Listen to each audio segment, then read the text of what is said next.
My ex is back in town and wants to catch up. You don't need to know the details, she smirked. Sure, I said. I canceled our vacation, got the refund, and booked a solo trip. She texted, "Where are you?" I sent a beach selfie. Hey viewers, before we move on to the video, please make sure to subscribe to the channel and hit the like button if you want to see more stories like this. Thanks. I was staring at the suitcase on the bed, double-checking the itinerary for the third time. The Maldives. 7 days.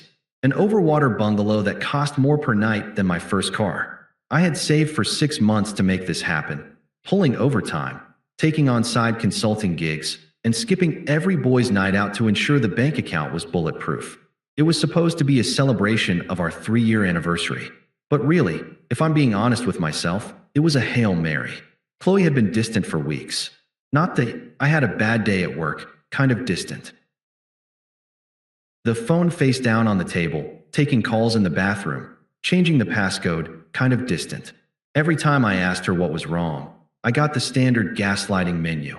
You're overthinking it, I'm just tired, or the classic, why do you always have to make everything about you? I thought the trip would fix it. I thought blue water and zero cell service would force her to look at me again the way she used to. I was the guy who fixed things. That was my role. I paid the rent, I planned the dates, I handled the crises. I thought I could handle this too. Did you pack the sunscreen? I asked, folding a crisp linen shirt. Qley didn't answer immediately. She was sitting at her vanity, aggressively texting someone. Her thumbs were moving so fast they were a blur. She smiled at the screen, a genuine, flushed smile I hadn't seen directed at me in months. Qley, she jumped, flipping her phone over instantly. God, Mark, you startled me. What? Sunscreen, I said, keeping my voice even. Did you pack it? We leave for the airport in 36 hours. She rolled her eyes, picking up a makeup brush. Yes, Mark, I packed the sunscreen. You don't have to micromanage me. I'm capable of packing a bag. I know you are. I'm just excited. Yeah, well, contain it, she muttered, turning back to the mirror. It's just a vacation. You're acting like we're going to the moon. Just a vacation. It was a $12,000 trip entirely on my dime. She hadn't contributed a cent, which was fine. I earned significantly more than her, but the lack of enthusiasm stung. It felt like I was dragging a teenager to a family reunion, not taking my girlfriend to paradise. I walked over and put a hand on her shoulder. I wanted to connect. I wanted to feel some warmth. She stiffened. She didn't pull away, but she went rigid, like a statue waiting for a pigeon to fly off. I'm almost done packing, I said softly. Maybe we can order Thai food? Watch a movie. She checked her watch. It was 7:30 p.m. on a Tuesday. I can't, she said, standing up abruptly. I have to go out. My stomach dropped. Go out. Where? We have a flight Thursday morning. Just drinks with the girls, she said, grabbing her purse. She sprayed perfume, the expensive stuff I bought her for Christmas. She checked her reflection. She looked stunning. She looked like she was dressed for a date, not drinks with her friend Jessica, who usually wore sweatpants to the bar. Which girls? I asked. She spun around, her eyes narrowing. Why? Do you need a guest list? Do you want to track my location? God, Mark, stop being so suffocating. This is exactly why I need a break. I'm not being suffocating, Qley. I'm just asking. I'll be back later, she cut me off. Don't wait up. She walked out of the bedroom, down the hall, and out the front door. I heard the lock click. I stood there in the silence of the apartment I paid for, looking at the open suitcase filled with clothes for a woman who couldn't stand to be in the same room as me. That was the moment the denial started to crack.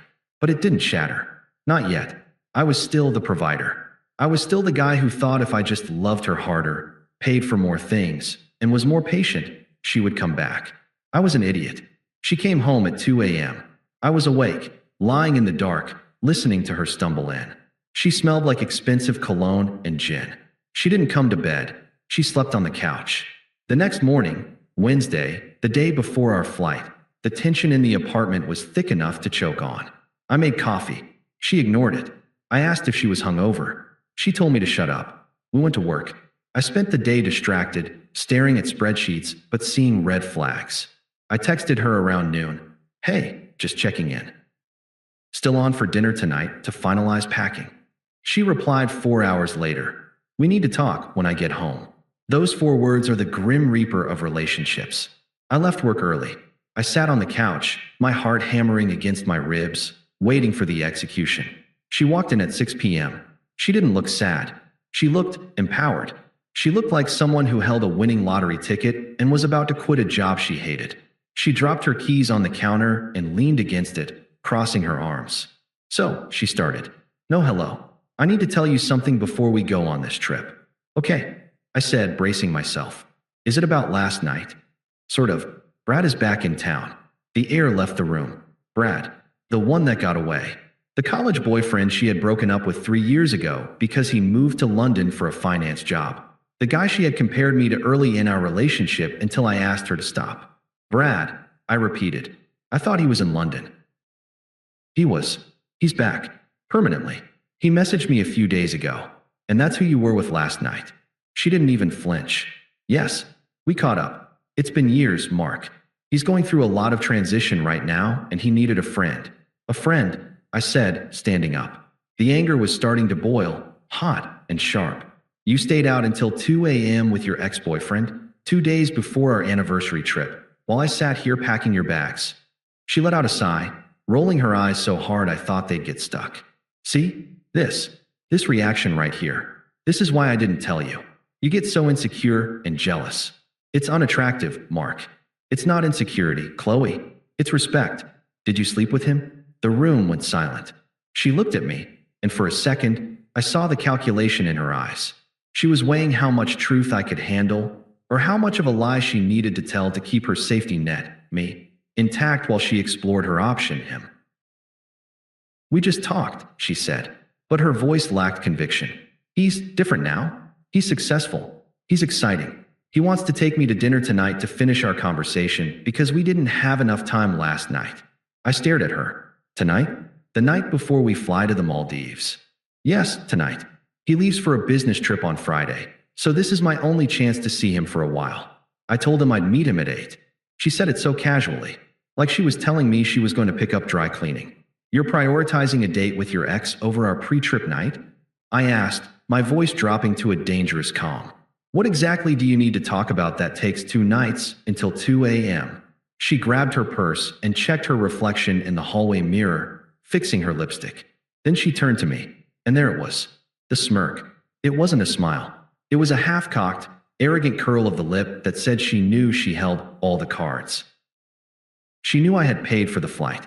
She knew I was desperate to make this work. She thought I was too weak to do anything about it. "You don't need to know the details, Mark," she said, that smirk deepening. "It's called privacy. We have a history, and I need closure if I'm going to fully commit to you on this trip. Honestly, you should be thanking me for being honest. Don't be insecure. It makes you look small." She adjusted her strap. "I'll be back in the morning to grab my suitcase for the airport. You can call the Uber for 8 a.m. She looked at me, waiting for me to beg, waiting for me to plead with her to stay, waiting for the fight that would validate her ego. Something inside me snapped, but it didn't snap loud. It snapped silent. It was the sound of a heavy steel door slamming shut and locking automatically. I looked at her, really looked at her, and realized I didn't love her anymore. I didn't even hate her. She was just a bad investment I had held onto for too long. I relaxed my shoulders. I unclenched my jaw. I let my face go completely neutral. "Sure," I said. Her smirk faltered for a millisecond. She expected resistance. She expected tears. "Sure, yeah," I said, walking over to the fridge and grabbing a water. "If you need closure, go get it. Makes sense." She studied me, looking for the trap. Finding none, the smirk returned, more triumphant than before. She thought she had broken me. She thought I was submitting. "Good," she said, condescendingly patting my arm as she walked past me.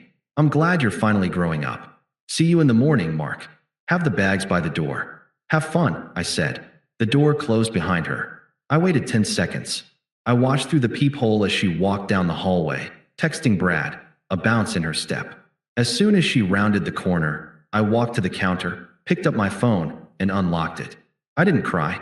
I didn't throw a glass against the wall. I dialed the number for the concierge travel agency I had used to book the trip. "Good evening. This is Platinum Travel Support," the voice on the other end said. "Hi," I said, my voice steady, cold, and precise. My name is Mark. I have a reservation for 2 tamale tomorrow morning. I need to make some changes. Immediately. I need to split the reservation, I told the agent. Keep the itinerary for Mark, last name. Cancel the ticket for Qley, last name. There was a pause on the line. Sir, this is a non-refundable booking.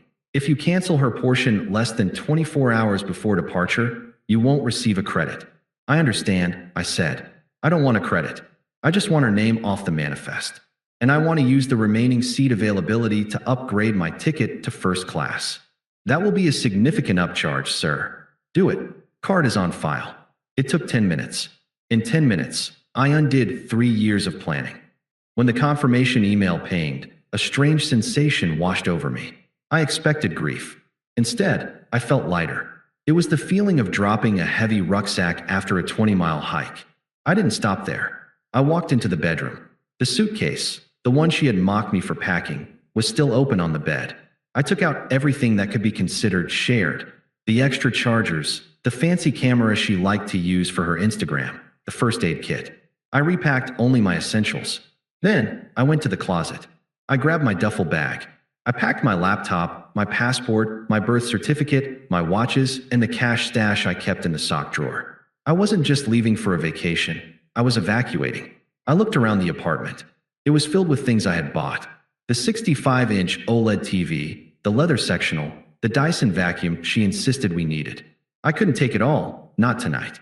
But I could make sure she didn't get comfortable. I logged into the landlord's portal on my phone. I submitted a notice of intent to vacate, effective immediately, agreeing to pay the lease break fee. Then, I called the power company and the internet provider. I scheduled the disconnect for the day I returned from the Maldives. She would have 7 days of lights and Wi-Fi to figure out her life. After that, she was in the dark. I looked at the clock. 9:15 p.m. She was probably on her second martini with Brad, laughing about how safe and predictable I was. She was right. I was predictable, predictably efficient. I took one last look at the apartment. I didn't write a note. I didn't leave cash on the counter. I didn't leave a rose. I took her house key, the spare one she always left in the bowl because she hated carrying it, and I dropped it into the garbage disposal. I didn't turn it on. I just let it sit there, a metal hidden in the dark. I wheeled my suitcase to the door, stepped out, and locked the deadbolt. I called an Uber Black. Destination, the airport hotel. I wasn't going to wait for the morning. I wasn't going to risk a confrontation when she stumbled in drunk at 3 a.m. I was going to sleep in a king-sized bed with soundproof windows, wake up early, and start my vacation without the baggage. As the Uber pulled away, my phone buzzed. A text from Qley. Qley, having such a deep talk with Brad. Time is flying. Don't wait up, I might be late. Make sure my carry-on is by the door. Love you. Love you. I looked at the words. They looked like spam code. A meaningless string of characters used to hack a system. I deleted the thread. The next morning, I was sitting in the first-class lounge at 7:30 a.m. It was quiet. I had a plate of eggs Benedict and a mimosa. The anxiety was gone, replaced by a cold, hard focus. I watched the planes taxiing on the tarmac through the floor-to-ceiling glass. My phone was face up on the table. I had set it to do not disturb, but allowed notifications from Qley to come through silently. I wanted to see the timeline of the crash. 7:45 a.m. Qley, heading back now. My head hurts. Ugh. Did you call the Uber? I took a sip of my mimosa. I imagined her in the Uber I didn't call, hungover, smelling like stale smoke and regret, rushing to the apartment. 8:10 a.m. Qley. Mark? I'm at the apartment. Why is the door locked? I left my key inside. She didn't have a key. I had the only working key, and it was currently in my pocket, thousands of miles away from being useful to her. 8:12 a.m. Qley. Pick up the phone. I'm banging on the door. Are you in the shower? We're going to be late. 8:15 a.m. Qley. Missed call, Qley. Missed call, Qley. Mark, the neighbor just let me into the building, but you're not answering. I'm freaking out. I buttered a piece of toast. 8:20 a.m. Qley. I got the super to open the door. Where are you? Where's your suitcase? Why is the closet open?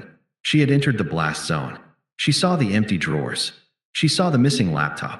She saw the lack of Mark. But her narcissism wouldn't let her understand what it meant yet. She likely thought I had gone to the airport ahead of her in a fit of pique.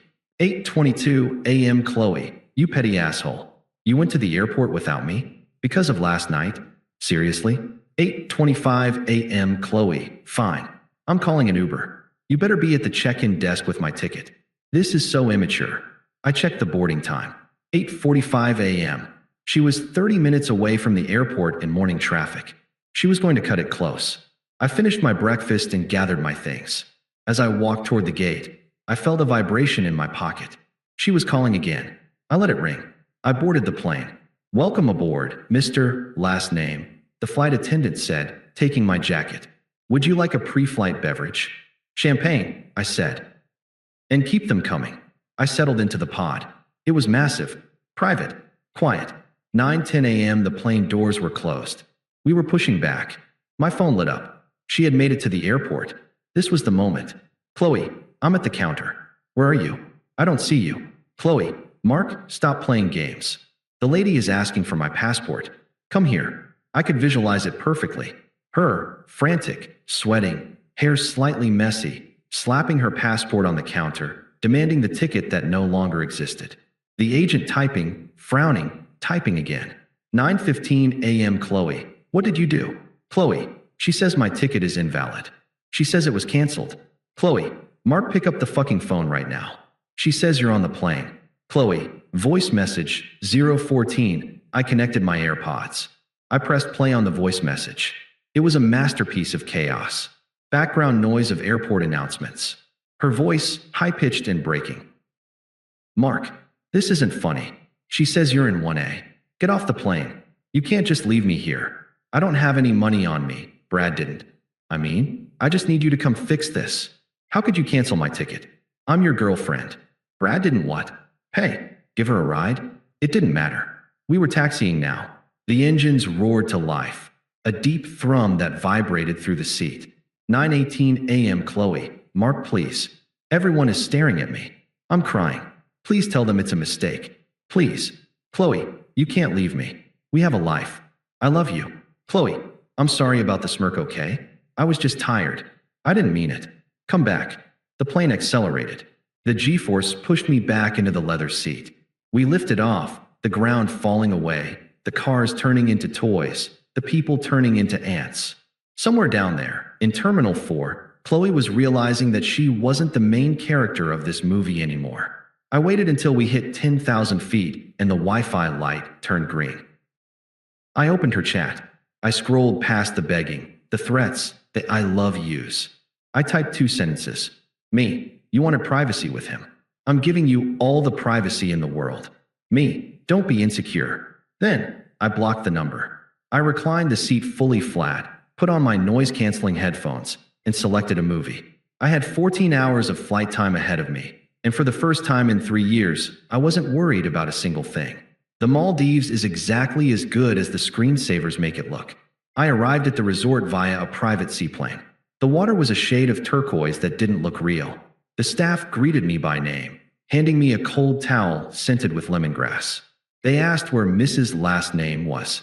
Plans changed, I told the host, smiling. It's a solo retreat now. He didn't miss a beat. Understood, sir. We'll remove the second setting from your private dinner tonight. Walking into the overwater bungalow was a spiritual experience. Glass floors looking down into the reef. A private infinity pool blending into the ocean. A bottle of Dom Perignon on ice. For the first 2 days, I didn't turn my phone's cellular data on. I used the Wi-Fi only for Spotify and reading the news. I swam with sharks. I ate fresh lobster. I slept for 12 hours straight. I realized that the knot in my chest, the one I thought was just work stress, was actually Qley stress. It was gone. On the 3rd day, I was lying on a catamaran net suspended over the water, a book in one hand and a coconut in the other. My phone buzzed. It wasn't a blocked number, it was a new one. Unknown number, Mark. It's Qley. I'm using Jessica's phone because you blocked me. You need to stop this. I'm scared. The landlord just emailed me saying we're being evicted, and the power company sent a final notice. Unknown number. Where are you? Are you seriously in the Maldives without me? I looked at the text. I looked at the ocean. She was still in the chaos. She was dealing with the reality of a life unsubscribed. She wanted to drag me back into the mud with her, to make me explain, to make me argue, to make me care. I didn't type a response. Words were too cheap for this moment. I opened the camera app. I framed the shot perfectly. My feet, tanned and resting on the edge of the net. The sweating bottle of champagne. The endless, blindingly blue Indian Ocean in the background. I sent the photo. Then I typed one word. Me, details. I watched the read receipt appear instantly. Then came the typing bubbles. The frantic, erratic dots of someone having a meltdown. Unknown number. You arrogant PR unknown number. I hate why unknown number. Brad was right, Abu. I didn't finish reading them. I blocked Jessica's number 2. Then I powered the phone off completely and threw it into the safe. I spent the rest of the week learning how to scuba dive. I returned to the city 10 days later with a tan and a new lease on life. Literally. I had signed a rental agreement for a loft downtown, closer to my office, far away from our old neighborhood. The fallout, as I pieced it together from mutual friends who were still talking to me, was catastrophic. It turns out, Brad wasn't the savior Qley thought he was. He was a crypto consultant living in an Airbnb. When Qley showed up at his place crying, luggage in hand, explaining that her boring boyfriend had canceled her ticket and cut off the utilities, Brad didn't offer her a key. He offered her a ride to her parents' house. He wanted a fun fling with a taken woman, not a homeless girlfriend with baggage. He ghosted her 2 days later. As for the smirk, it was wiped off her face permanently. About a month after I got back, I ran into Jessica, the friend whose phone Qley had used to text me. I was at a coffee shop, wearing a suit, heading to a meeting. Jessica looked awkward. She tried to duck out, but I caught her eye. "Hey, Jessica," I said, cheerful. "Mark," she said, shifting her weight. "You look good." "I feel good. How's Qley?" Jessica sighed, and the dam broke. "Honestly, it's a mess. She's staying on my couch. She had to sell her designer bags to pay off her credit card debt. She keeps talking about how you ruined her, but honestly, Mark, even the girls are tired of hearing it. She bragged about meeting Brad. We all told her she was being an idiot. She made a choice," I said, checking my watch. "She misses you, you know," Jessica said, her voice dropping. "She knows she messed up. She said if you just talk to her, maybe." I held up a hand. "Jessica, stop. She just wants closure." "She got closure," I said. "It was in the cancellation email." I walked out of the coffee shop and didn't look back. 6 months later, I was promoted to partner at my firm. I started dating Elena, a woman who packs her own bags, pays her own bills, and doesn't have catch-up dinners with ex-boyfriends. We were planning a trip to Tokyo. "Are you sure you want to go?" Elena asked me one night while we were booking flights. "I know you just did a big trip a while ago." I smiled. I thought about the Maldives. I thought about the silence of the bungalow. I thought about the text message that ended a 3-year mistake. "I'm sure," I said. "This time, I'm actually bringing someone who wants to be there." Qley still tries to view my LinkedIn profile from a private browser every few weeks. I see the notifications. I don't block them. I like letting her see the details. The lesson: when someone tells you who they are with a smirk, believe them. And when they ask for privacy, give them the kind that lasts forever. Thanks for watching. Make sure to subscribe to the channel and hit the like button. What do you think about this story? Share it in the comments.